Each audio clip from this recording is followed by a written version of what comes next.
చేస్తావా? So egg paratha.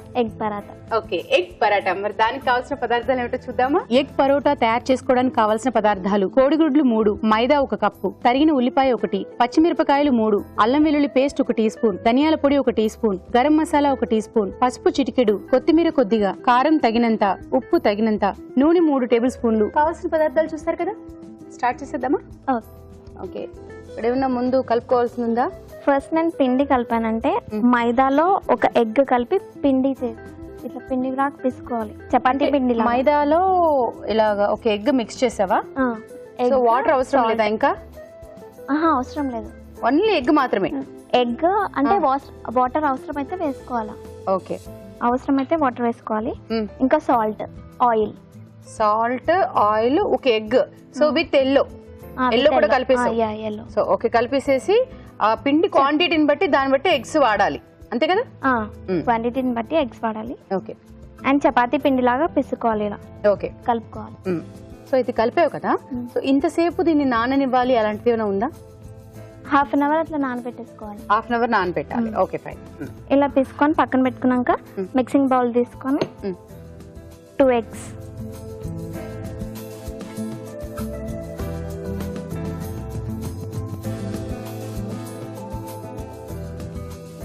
మీరే నేర్పించారా ఇవంట? తనే నేర్చుకుందా? తనే నేర్చుకుంది. బయట ఫ్రెండ్స్ దగ్గర నేర్చుకుని వచ్చావా ఇది? అంతేనా? యూట్యూబ్ లో, అందులో. మరి ఇంట్లో ట్రై చేసావా ఎప్పుడైనా? చేస్తాను. కొన్ని ఆనియన్స్, ఓకే, ఇందులో కొద్దిగా కారం వేసుకోవాలి.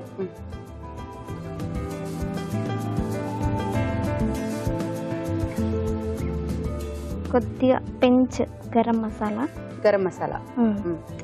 నెక్స్ట్ చిటికెడు పసుపు, తరిగిన పచ్చిమిర్చి, కొద్దిగా ధనియాల పొడి.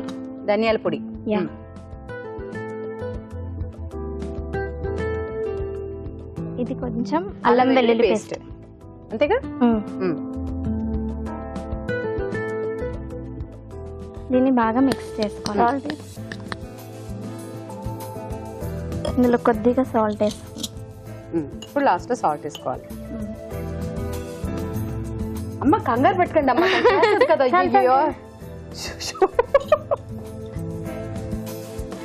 ఓకే, సో ఉప్పు వేసేసుకున్నావు, మిక్స్ చేసావు. నెక్స్ట్ మిక్స్ చేసుకొని దీన్ని పక్కన పెట్టుకొని చపాతీ తాల్చాలి.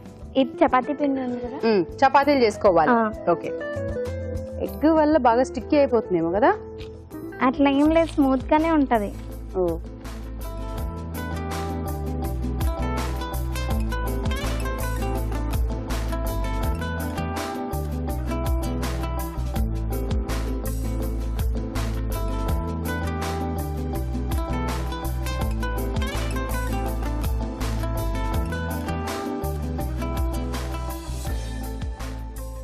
బాగా పలుచగా రావాలి.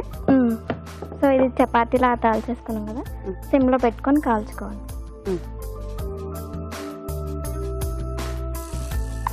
దీనిపైన కొంచెం ఎగ్ వేసుకోవాలి. ఈ దోశ ప్యాన్ కన్నా వేరే ప్యాన్ అయితే బాగా వస్తుంది. దీనికి విడిగా ఇలాంటి ఒక ప్యాన్ అని ఉంటుందా? ఇది లోపలికి వెళ్ళే ప్యాన్ ఉంటుంది అనమాట, అంటే ఇలా ఎగ్ బయటికి రాదు. ఓకే,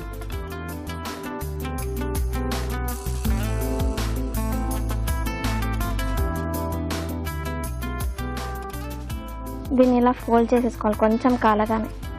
ఓకే, ఇది ఇలా ఇంకో ఫోల్డ్ కూడా చేసుకోవాలి, కానీ ఇది రావట్లేదు. ఇప్పుడు దీనిపైన ఆయిల్ వేసుకోవాలి.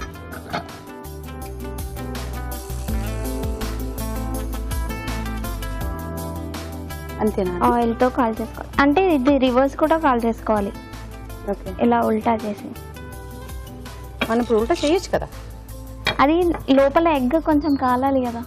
ఓకే, అందువల్ల అది అలాగే ఉంచుతా అంటున్నా.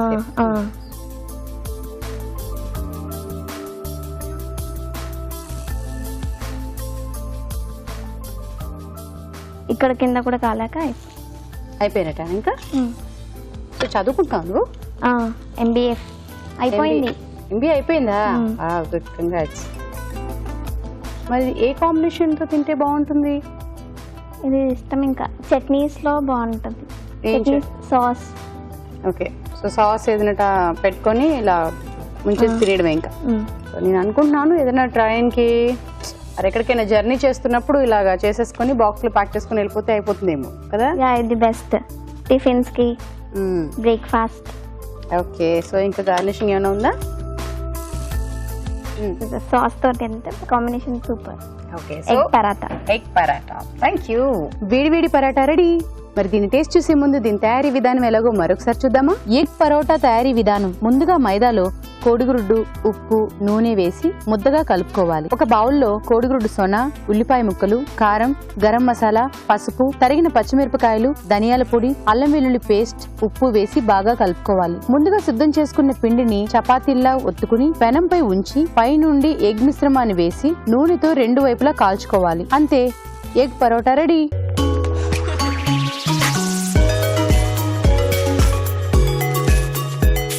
వేడి వేడి ఎగ్ పరాటా రెడీగా ఉంది. మరి టేస్ట్ చేయడానికి నేను రెడీగా ఉన్నాను. మరి నాతో పాటు ఎగ్జాక్ట్లీ వెల్కమ్ రావు గారండి. నమస్కారం. నమస్తే. నమస్తే. హాయ్. కూతురు చేసిందండి, తల్లి కూతురు. కూతురు చేసింది అనమాట. Very good.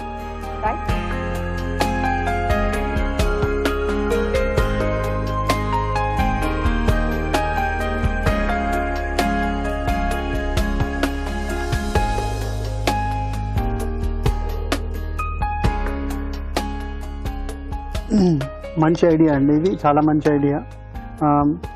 ఓకే, కొంచెం ఇంప్రూవ్ ఉండాలి. మైనస్ పాయింట్ ప్లస్ పాయింట్ చెప్తున్నాను. దీంట్లో మీరు కలకత్తాకి వెళ్తారు, మొగలాయి పరాటా అని చెప్పి ఇస్తారు, సంథింగ్ లైక్ దిస్. దీంట్లో చికెన్ కీమా వేస్తారు, ఇంకా పెద్దదిగా ఉంటుంది, కొంచెం ఆయిల్ ఎక్కువ వేసి కొంచెం ఇంకా క్రిస్పీగా ఉంటుంది. సో మీరు కొంచెం డ్రైగా చేస్తారు, పర్వాలేదు, ఇట్స్ ఎ గుడ్ ట్రై అన్నమాట.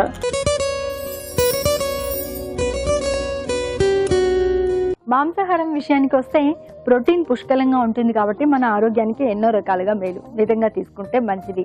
మరి చికెన్ విషయం ఓకే, మటన్ అయితే చాలాసేపు ఉడకపెట్టాల్సి వస్తుంది. మరి హార్డ్గా ఉన్న మటన్ అయితే ఇంకా ఎక్కువసేపు ఉడకపెట్టాల్సి వస్తుంది. ఇలా కాకుండా మటన్ తొందరగా ఉడకాలి అంటే ఒక చిట్కా ఉంది, చెప్తాను, ఫాలో అవ్వండి. అందులో కొద్దిగా బేకింగ్ సోడా కానీ లేదా ఆవు పిండి కానీ కలుపుకొని మటన్ ఉడికించుకున్నట్లయితే మటన్ ఫాస్ట్గా ఉడుకుతుంది, రుచిపరంగా కూడా బాగుంటుంది.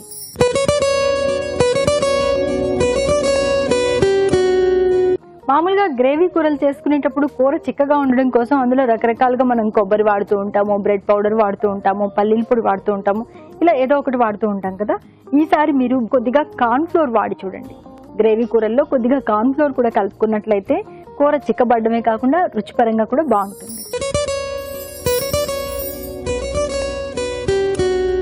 మామూలుగా డీప్ ఫ్రైలు అనగానే ఆయిల్ ఎక్కువగా పీల్చేసుకుంటూ ఉంటాయి. మరి ఆయిల్ ఎక్కువగా పీల్చుకున్నవి తినాలంటే అందరికీ భయం, కొలెస్ట్రాల్ భయం ఎలాగో ఉంది కదా. మరి అలా లేకుండా ఉండాలి, డీప్ ఫ్రై చేసుకున్నా కూడా ఆయిల్ ఎక్కువ పీల్చకుండా ఉండాలి అంటే ఈ చిట్కా ఫాలో అవ్వాల్సిందే. ఆయిల్ వేడి చేసే ముందే అందులో ఒక 1/2 టీ స్పూన్ కనుక సాల్ట్ వేసుకున్నట్లయితే అరిసెలు కానీ, బజ్జీలు, మురుకులు ఇలా ఏవైనా సరే డీప్ ఫ్రై ఐటమ్స్ చేసుకున్నప్పుడు అవి ఆయిల్ ఎక్కువ పీల్చుకోకుండా ఉంటాయి.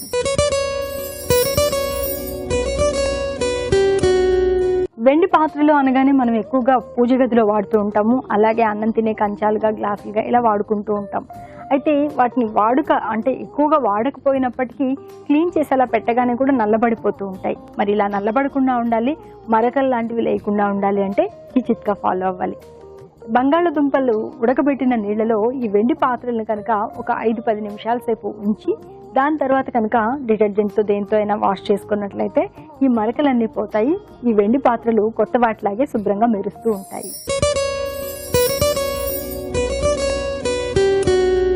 మామూలుగా బ్రెడ్ అండ్ జామ్ అనగానే అందరూ ఇష్టంగా తింటారు కదా. జామ్ ఎంతసేపు మనం మార్కెట్లో తీసుకుంటూ ఉంటాం, కానీ ఇంట్లోనే కొంతమంది జామ్ ప్రిపేర్ చేసుకుంటూ ఉంటారు.